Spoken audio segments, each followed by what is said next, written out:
Comment devenir un bon développeur web? Voilà la question qui se pose, dont on va essayer de répondre au cours de cette vidéo, de manière brève et concise. Je me présente, Seyd Aboubacar Gueye, je suis doctorant en deuxième année à l'Université Alioune Diop de Bambey. Je suis enseignant vacataire là-bas. Je dispense des cours dans certains instituts de formation à Dakar et je suis le fondateur d'École numérique du génie en programmation. Alors, devenir un bon développeur web est crucial car le développement web est au cœur de l'ère numérique actuelle.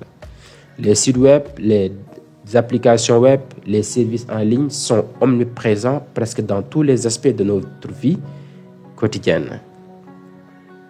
Il faut noter que pour faire du développement web, on a besoin d'appréhender des langages de programmation et il y en a divers, il y en a plusieurs. Il y a là par exemple le Java, le PHP, le Python, etc.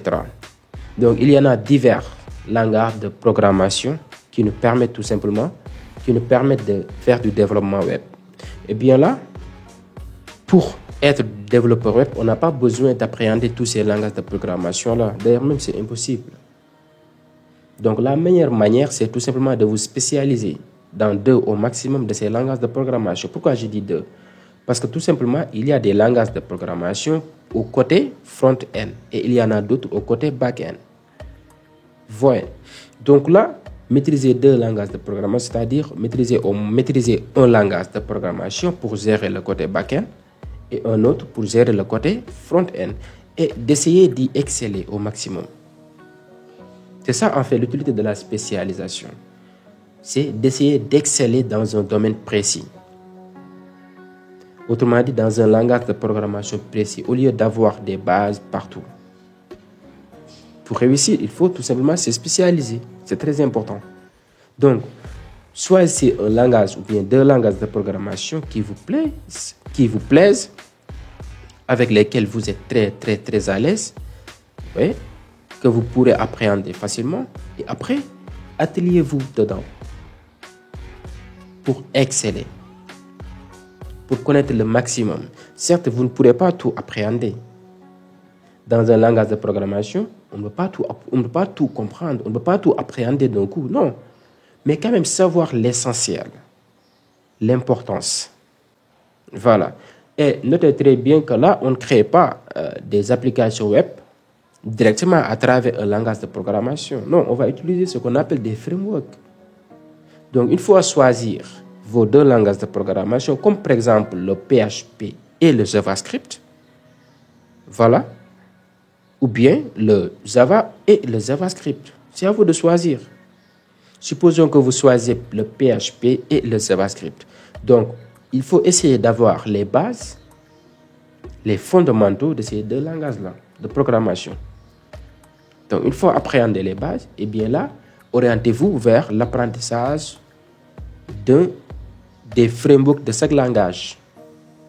Vous voyez, en PHP, il y a divers frameworks. En JavaScript aussi, il y en a divers. Donc, essayez d'apprendre un framework de chacun de ces langages-là. Comme par exemple, pour le PHP, vous pourrez apprendre Laravel. Vous allez vous dire que là, je me suis spécialisé en PHP et dans PHP, je vais me spécialiser en Laravel. Est-ce que vous avez saisi? Et maintenant, consacrez tout votre temps à maîtriser, à appréhender Laravel. À pouvoir faire tout ce que tu veux en application web avec Laravel. C'est beaucoup mieux que d'essayer d'apprendre beaucoup de frameworks à la fois. Ça ne sert à rien. Donc, essayez tout simplement de vous orienter vers un des frameworks avec lesquels vous pourrez vous sentir à l'aise, voilà, que vous aimez, c'est important. Et concentrez-vous sur ce framework-là. Donc là, par expérience, pour ceux qui se spécialisent en PHP, je vous recommande par exemple Laravel. Oui, parce que c'est un framework simple, qui n'est pas difficile pour un débutant. En plus, qui est très robuste, hein, très sécurisé. Ah oui, très robuste, très sécurisé et très simple aussi. Voilà. Et pour le côté back-end, front-end plutôt, ça c'est pour le côté back-end. Hein. Maintenant, pour le côté front-end, vous pourrez apprendre par exemple l'un des frameworks JavaScript comme Angular par exemple, ou bien le React. C'est à vous de choisir, ou bien Vue.js. Donc, encore une fois, vous n'êtes pas obligé de parkeriser, d'apprendre, de maîtriser tous ces frameworks. D'ailleurs, même c'est impossible. Donc là, essayez de vous focaliser sur l'un de ces frameworks-là, c'est mieux. Là, vous pourrez choisir Angular ou bien React, par exemple. Et moi, je vous recommande Angular. Certes, c'est le framework le plus difficile. Il est beaucoup plus complexe que les autres frameworks, Angular. Mais c'est très riche, très robuste, bien fourni.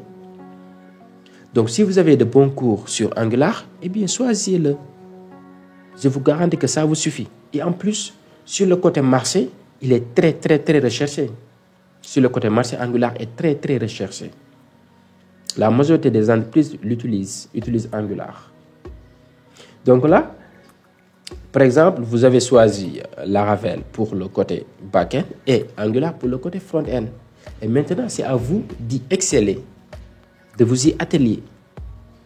Ah oui, vous allez consacrer toute votre énergie à apprendre, à comprendre, à pouvoir faire des applications concrètes, professionnelles avec Laravel et Angular. Bon, c'est juste des exemples.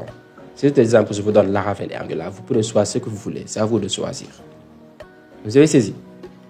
Voilà. C'est très important. Notez très bien que c'est très important la spécialisation. On ne peut pas réussir sans se spécialiser. Il faut éviter de tout ce qui est vague, de tout ce qui est général pour réussir. Il faut se consacrer, il faut se concentrer sur un domaine précis. Parce que là, certes, le développement web est une spécialité en informatique. Mais dans le développement web, il y a plusieurs spécialités. Le choix des langages est une spécialité aussi. Et une fois choisi un langage, il y a aussi des spécialités au niveau des frameworks. Vous allez choisir un framework qui est populaire, très utilisé, très robuste. Et là, moi, si vous voulez, vous pourrez vous référer de mes exemples. Par exemple, moi, là, en PHP, je vous recommande toujours Laravel. En JavaScript, je vous recommande Angular. Certes, comme je l'ai dit, Angular est très difficile et un peu difficile si vous n'avez pas de bons cours, si vous n'avez pas quelqu'un qui vous l'explique bien. Mais sinon, vous pourrez vous pencher vers React. Aussi simple que ça. Mais ce qui est crucial, ce qui est important, c'est tout simplement de vous efforcer à vous spécialiser. C'est ça qui apporte le succès, la réussite. Maintenant, le choix des frameworks, c'est calé. Vous avez choisi un framework pour le back-end et aussi un framework pour le front-end. Notez très bien que là, ça ne suffit pas pour mettre en place une bonne application ou bien de bonnes applications web ou bien des applications professionnelles. Il y a la modélisation aussi. Ah oui, parce qu'avant de mettre en place une application, avant de réaliser une application, il faut d'abord la modéliser. Il faut d'abord la modéliser, la concevoir. Et pour ça, on fait recours au langage de modélisation comme UML par exemple, ou bien la méthode de modélisation Merise. Vous avez saisi? Et là, encore une fois, vous n'avez pas besoin d'appréhender à la fois toutes les méthodes de modélisation. Ça ne sert à rien. Encore une fois, il faut se spécialiser encore. Donc, toujours faites recours à la spécialisation. Toujours. Ça ne sert à rien de maîtriser beaucoup de choses qui font la même chose à la fois. Ça ne sert à rien. Choisissez celle qui vous plaît, celle avec laquelle vous pourrez faire ce que vous voulez. Vous pourrez accomplir ce que vous voulez, vos objectifs. Voilà. Donc là, pour la modélisation, je vous recommande UML parce que UML est beaucoup plus récent et beaucoup plus fourni. Voilà. Vous pourrez concevoir tout ce que vous voulez avec UML. Vous pourrez mettre votre future base de données avec UML facilement. Voilà. Donc, une fois choisir le framework pour le back-end, le framework pour le front-end, choisissez le langage de modélisation que vous allez utiliser pour concevoir votre application. Parce que c'est la conception qui précède la réalisation. Et ne vous lancez pas à la réalisation sans concevoir votre application. Sinon, vous allez non seulement vous attarder, aussi vous allez faire beaucoup de bêtises. Et même, un problème se posera dans le futur. Un problème de maintenance. Vous pourrez avoir un énorme problème de maintenance. Et ça, c'est à éviter. Donc, il faut respecter les étapes de la mise en place des d'une application web. Et ça, ce sera l'objet d'une vidéo à part, comment parvenir à mettre en place une application. Ça, c'est la méthodologie de la réalisation d'applications. Parce que là, il y a une méthodologie. Voilà. Donc, une fois choisir les frameworks, etc., après, il y a la méthodologie à suivre pour réaliser une application de A à Z. Et on va y revenir à travers une vidéo, Inch'Allah. Donc, comme je l'ai dit, il faut choisir un langage de modélisation. Et là, je vous recommande UML. Donc, il faut essayer d'avoir les bases en UML. Il faut essayer de pouvoir mettre en place un diagramme de classe qui sera le reflet tout simplement de votre future base de données. Mais aussi de pouvoir décrire les fonctionnalités de notre future base de données à travers, par exemple, les diagrammes des cas d'utilisation. Vous voyez? Donc, déjà, vous avez 3 outils à maîtriser. 3 outils. Un framework pour le back-end, un framework pour le front-end et le langage de modélisation. 3 déjà. Déjà, si vous appréhendez ces 3 choses, vous avez fait énorme. Vous avez fait énorme. Vous avez déjà tous les bagages maintenant pour bien réaliser une application. Ça vous reste juste la manière de faire, la méthodologie à aborder, à incarner pour arriver à ses fins. Maintenant, en général, comme vous le savez, c'est rare de voir un développeur qui travaille seul dans un projet. Oui, d'habitude, les développeurs travaillent en groupe. Voilà, donc qui dit travail en groupe dit la manière de mettre en place des outils qui permettent que ce travail en groupe-là se passe bien, qu'il y ait cohérence. Voilà, c'est pourquoi il faut faire recours tout simplement à l'outil ou bien aux outils de gestion de version de code. Ah oui, il faut appréhender au moins un outil de gestion de version de code. Donc, vous ne devez pas vous limiter tout simplement à maîtriser des frameworks et un outil pour la modélisation. Non, il faut aussi maîtriser un outil pour la gestion de version de code, comme le Git, par exemple, le fameux Git, qui permet non seulement de travailler en collaboration sur des projets professionnels, mais aussi de gérer la version de code. C'est très important, la version de code. De bien gérer la version de code et surtout de travailler en équipe. Donc là, vous êtes un groupe de 5, par exemple, développeurs, et là, vous voulez réaliser une application. Et là, vous êtes un peu éparpillé, peut-être, un peu éparpillé. Et il y a un endroit où déverser les codes. Là, vous êtes obligé de faire recours à un outil de gestion de code, à Git, par exemple, GitHub. Vous voyez, et savoir bien gérer les versions de code pour éviter toute incohérence. Vous voyez. Donc, c'est ça, en fait, l'importance d'utiliser un outil de gestion de code. Et là, je vous recommande GitHub. Git, ça suffit. C'est un bon outil, un excellent outil. Donc, essayez d'en être un expert. Ah oui. Donc là, déjà, vous avez combien d'éléments d'outils à maîtriser? 4. Un framework, back-end, pour le back-end. Un framework pour le front-end. Un langage de modélisation, n'est-ce pas, pour la conception de votre application. Je vous recommande UML. Et là, un outil de gestion de version de code. Et je vous recommande Git. Mais attendez, ça ne s'arrête pas là pour être un bon développeur. Hein? Ça ne s'arrête pas là. Il faut aussi incarner les bonnes pratiques. C'est-à-dire, essayer de rédiger le code au propre. Essayez de rédiger le code au propre et d'être précis. Si vous voulez même, vous pourrez faire recours à des commentaires pour ne pas se perdre après un long moment de délaissement du code.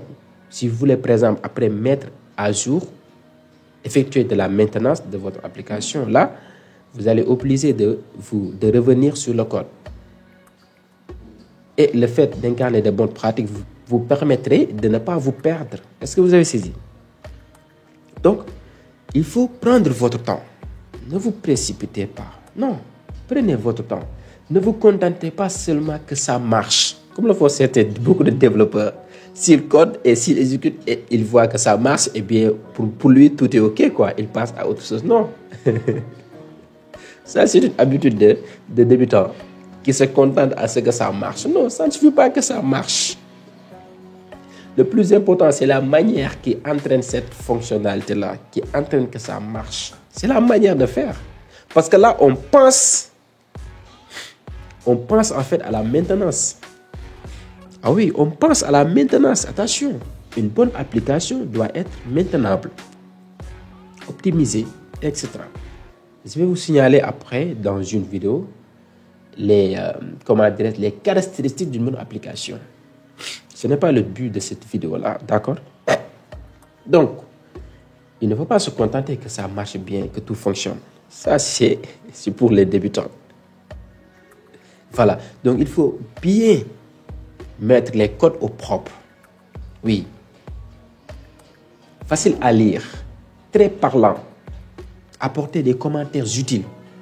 Il ne faut pas en abuser avec les commentaires. Apporter des commentaires utiles. Pourquoi je dis il ne faut pas en abuser? Parce que normalement, le nom d'une variable, par exemple, ou bien le nom d'une fonction doit être parlant. En lisant le nom d'une fonction, on sait très bien quelle est la fonctionnalité qu'incarne cette fonction-là.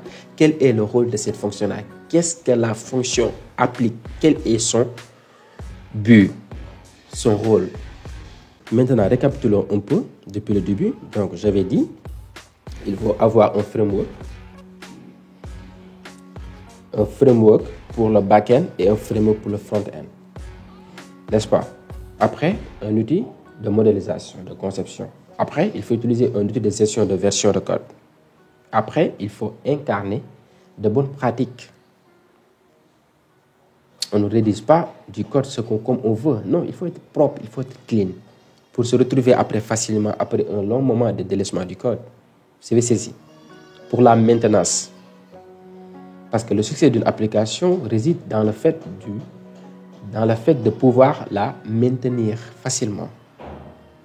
La pérennité de l'application. Voilà. Maintenant, ça ne s'arrête pas là, encore une fois. Ça ne se limite pas à ça. Mais vous avez vu déjà les fondamentaux. Il faut noter qu'en développement web, le développement web, c'est de l'apprentissage continu. Attention. Donc, le développement web, ce n'est pas un métier des feignants.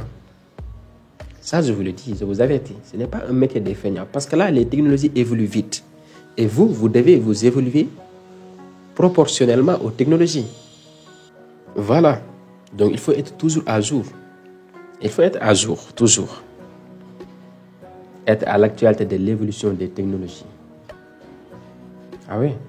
Donc, si un framework que vous avez choisi n'est plus en actualité, ne gagne plus le marché, là, vous allez migrer vers un autre framework. Ah oui, vous n'avez pas le choix, malheureusement. C'est ça un peu l'inconvénient d'être développeur. Parce que là, c'est de l'apprentissage continu. Vous allez toujours apprendre. Et là, en plus, les frameworks même possèdent des versions.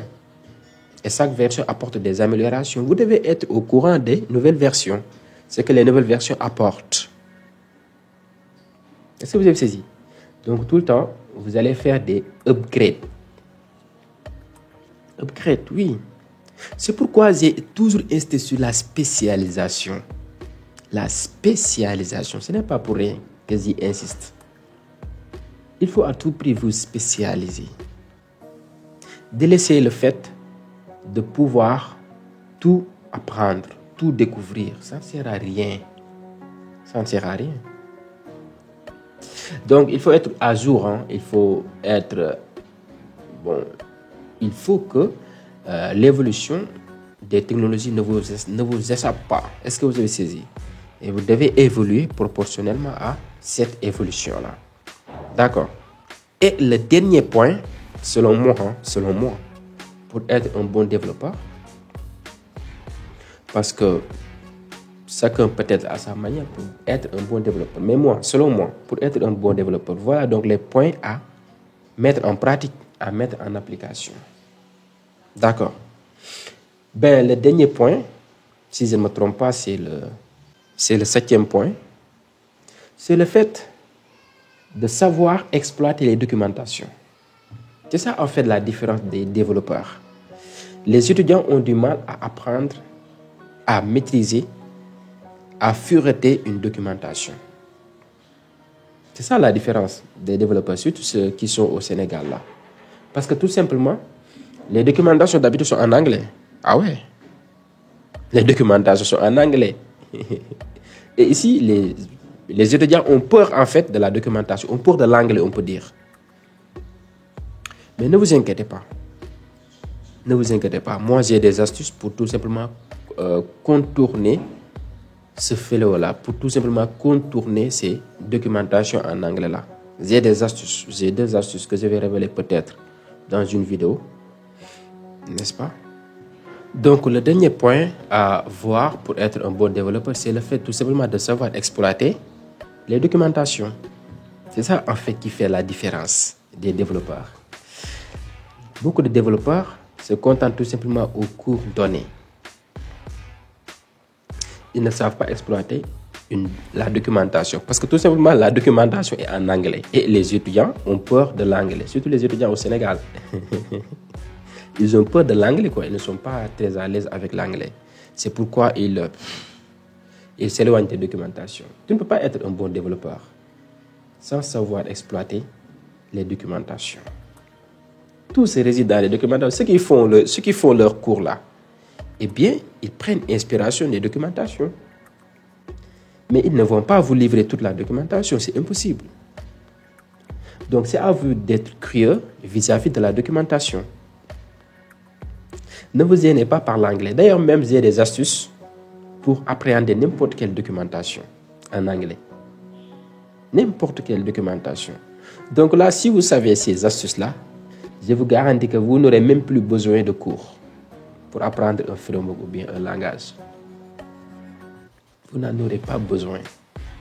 Vous allez vous mettre directement à la documentation. Il y a tout dans la documentation. Tout. Ces secrets-là, je vais les dévoiler peut-être dans une vidéo. Mais en tout cas, ce qui est sûr est que dans la formation Holiday Coding qui est programmée, dont le début sera le 1er août, je vais dévoiler ces secrets-là. Donc, non seulement je vais vous apprendre des langages, côté back-end, des frameworks plutôt, côté back-end et côté front-end, mais aussi outils de gestion, mais aussi un langage de modélisation comme UML. Je ne vais pas m'arrêter là, je vais aussi vous dévoiler des secrets pour appréhender n'importe quelle documentation. Et c'est ça le secret d'un bon développeur, la documentation. Si vous savez exploiter une documentation, vous n'aurez plus besoin de personne pour apprendre quoi que ce soit. Vous pourrez apprendre ce que vous voulez sans l'aide de personne. C'est ce que je fais moi. Je me réfère toujours aux documentations. Les cours que je fais là, vous allez voir sur Holiday Coding. Vous allez voir, n'est-ce pas, dans Holiday Coding, les cours que je vous transmettrai, je les ai puisés au niveau de la documentation. Ah oui. Et pourtant, je ne suis pas trop fort en anglais. Je ne suis pas trop fort en anglais. Donc là, ne vous inquiétez pas. Je vais vous dévoiler ces secrets-là. Voilà. Donc, en récapitulant, voilà, je suis très à l'aise aujourd'hui dans cette vidéo. Voilà, je m'exprime aisément. Je n'ai pas de pression. Voilà quoi. C'est un peu fun quoi, cette vidéo. Voilà. Donc, en récapitulant, il faut vous spécialiser. Comme je l'ai dit, le développement est une spécialité en informatique. Mais dans le développement, il y a des sous-spécialités, entre guillemets. Donc, vous allez voir un langage, vous allez essayer d'être excellent dans un langage de programmation, ou bien d'avoir même les bases. Les bases dans un langage de programmation côté back-end, après côté front-end, dans un autre langage de programmation côté front-end. Et là, je vous recommande le Java ou le PHP pour le côté back-end. Et pour le côté front-end, je vous recommande le JavaScript. Et là, tout en sachant que pour faire du développement, on ne peut pas se passer du HTML et CSS. Ça, je ne le souligne pas parce que ça fait partie des prérequis. Il faut apprendre le HTML et le CSS. Là, on ne peut pas s'en passer. Donc, là, je vous recommande soit le Java, soit le PHP. Donc, inutile de maîtriser le Java et le PHP. Essayez d'exceller dans l'un de ces deux. Voilà. Moi, je vous recommande le PHP. Donc, si vous choisissez le PHP, essayez de maîtriser les bases du langage de PHP. Maîtrisez les bases du langage de PHP. Une fois maîtrisé les bases, maintenant, alors intéressez-vous au framework. Il y en a beaucoup, beaucoup de frameworks. Voilà. Il faut tout simplement essayer d'être informé concernant les frameworks les plus utilisés actuellement en 2024, par exemple, et qui ont une durée de vie large. Voilà. Et là, vous allez essayer de vous spécialiser dedans. Voilà. Et moi, je vous recommande Laravel. En connaissance de cause, je vous recommande Laravel. Laravel, c'est très absorbable en tant que débutant. Je vous recommande Laravel. Donc, une fois choisi Laravel, essayez de maîtriser Laravel jusqu'au bout.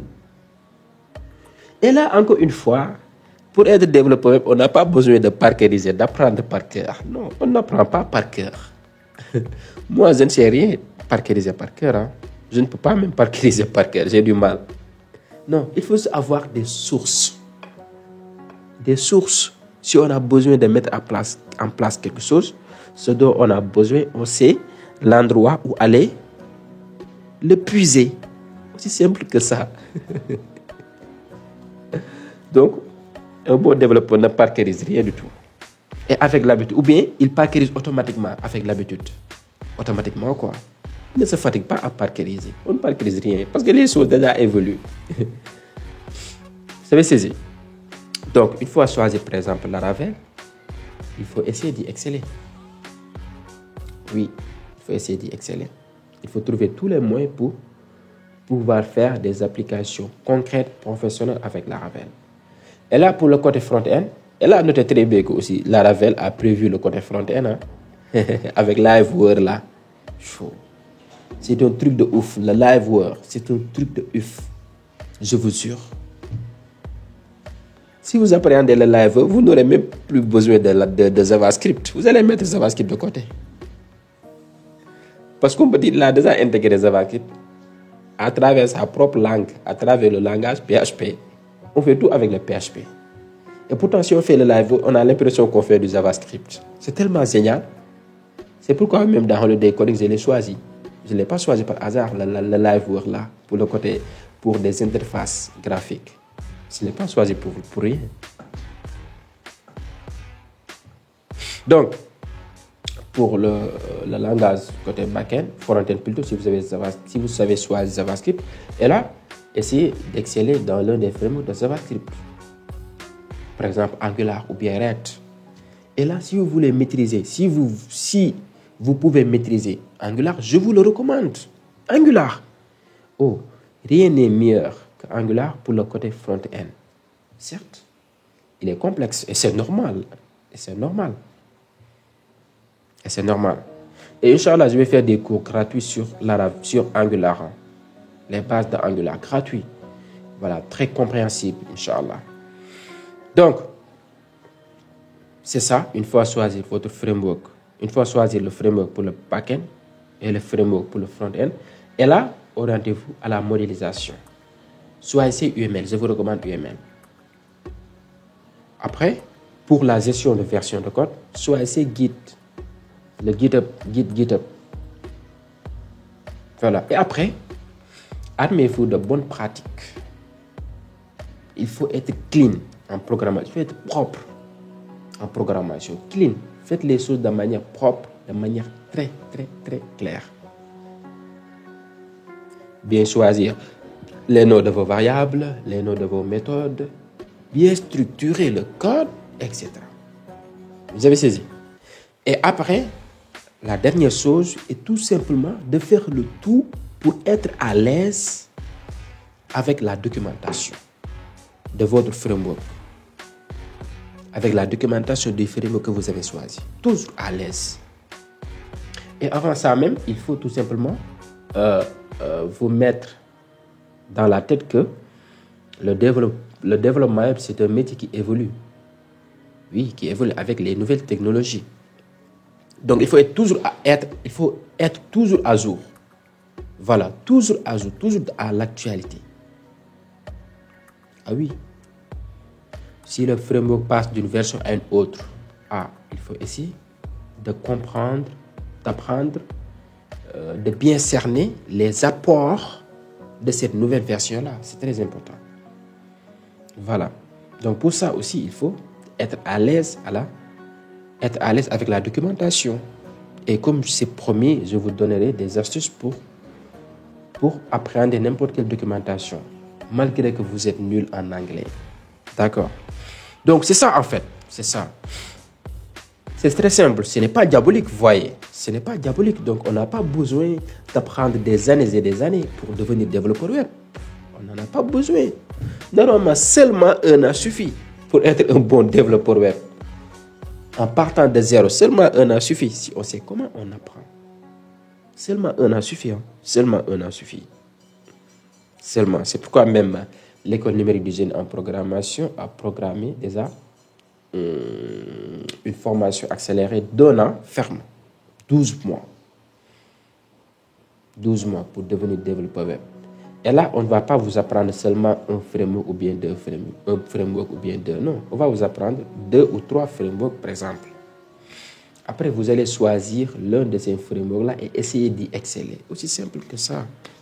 On va aborder le Java, un framework de Java, ou bien des frameworks de Java, puis PHP, un framework de PHP, non, ou bien des frameworks de PHP. Donc, une fois suivi cette formation, après, c'est à vous maintenant de choisir lequel des frameworks-là vous voulez vous spécialiser. Voilà, et après, on vous donnera les moyens pour y exceller. Aussi simple que ça. Donc, voilà, c'était tout. Et j'en profite pour vous reparler de la formation Holiday Coding qui se tient dans les vacances, durant les vacances. Donc, le début de la formation, c'est le 1er août. Et le nombre de places est très, très limité, très restreint, n'est-ce pas? Parce que tout simplement, le coût de cette formation est abordable. Du coup, tout le monde veut le faire. C'est pourquoi on a limité le nombre. On veut la qualité et non la quantité. On veut la qualité et non la quantité.